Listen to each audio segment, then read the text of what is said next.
इस बहन का नाम उमा खरे है और ये बहन हिररी गांव के रहने वाले हैं। इस बहन की गवाही है कि ये बहन बिल्कुल भी मतलब सुसमाचार नहीं सुना पाते थे।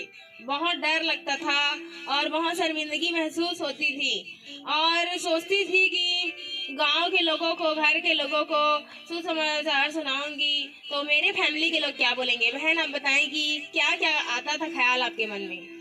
डर लगता था और घर के लोग दबाव मत करे ऐसे भी लगता था। लेकिन जो डे नाइट का फास्टिंग था ना, उसी में मैं आई थी तो मम्मी जी ने बोला कि जो जो सुसमाचार सुनाने वाले हो खड़ा हो, तो हिम्मत आया प्रभु मैं तो बच गई हूँ, लेकिन दूसरे लोग को भी बचाना है प्रभु, तभी तो मेरे प्रभु में आने का मतलब है, ऐसे सोची। और उसके बाद ना फिर जो सुसमाचार सुनाए वो दो लड़की आई थी ना, उन लोगों को मोबाइल में जब देखी तो रात को तो मुझे ऐसा लगा कब सुबह हो तो मैं सुसमाचार सुनाने जाऊं, ऐसे लगा बहुत मतलब ना सुबह होने का बहुत इंतजार कर रही थी। फिर सुबह हुई तो मोबाइल में मतलब फ़ोटो खींचने वाला कोई नहीं था, तो मेरे बेटी को बोली आज स्कूल मत जा, तो वो मेरे साथ गई। और मैं गांव में ना मेरे मोहल्ले में पूरा दिया सुसमाचार। तो कोई लोग बोला कि तुझे प्रभु में पैसा मिला है तो सुसमाचार सुना रहे, तो मैं हंस कर बोली मुझे प्रभु में पैसा नहीं मिला, लेकिन प्रभु मुझे बहुत पैसा देगा।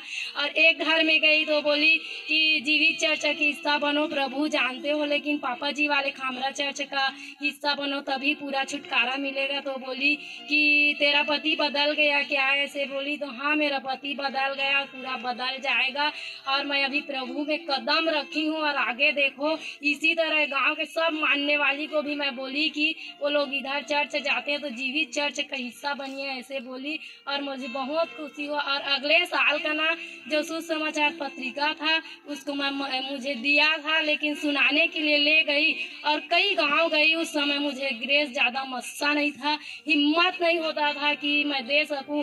और जब से ना मैं फास्टिंग किया, मम्मी जी ने अभिषेक किया, उस दिन से जहाँ भी जाती हूँ हर लोगों को सुसमाचार देती हूँ और हर घर में मुझे ना दो शब्द प्रभु के लिए बोलता है, फिर भी मैं हंसते हंसते सुन लेती हूँ। कुछ डर नहीं लगता, मुझे प्रभु में ही जीना है, प्रभु में मरना है और जो मम्मी जी बोलेंगे मुझे करना ही करना है, ऐसे मेरे मन में आता है। और उसी दिन से मुझे बहुत सामर्थ्य मिला और वचन के ना मतलब वचन में चलने के लिए बहुत मन लगता है और चलूँ प्रभु, ऐसे बोलती हूँ। और मैं कभी भी फास्टिंग भी 9-10 साल से नहीं रह पाती थी।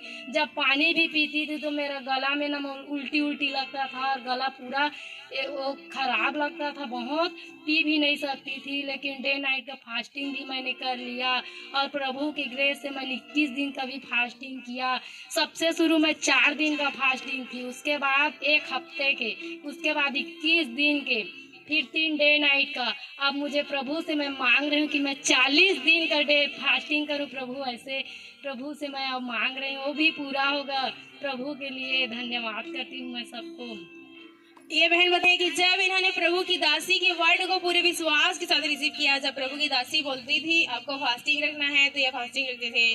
प्रभु की दासी बोलती कि डे नाइट की फास्टिंग करना है तो डे नाइट की फास्टिंग करती थी। और जब ये बहन मीटिंग में आए 15 दिसंबर 2024 की संडे मीटिंग में आए और परमेश्वर की दासी ने इस बहन को भी, परमेश्वर की दासी ने मतलब इनको मतलब अभिषेक किया और परमेश्वर ने इनको सुसमाचार प्रचारक के रूप में खड़ा किया और इनके जीवन को टोटली चेंज कर दिया है।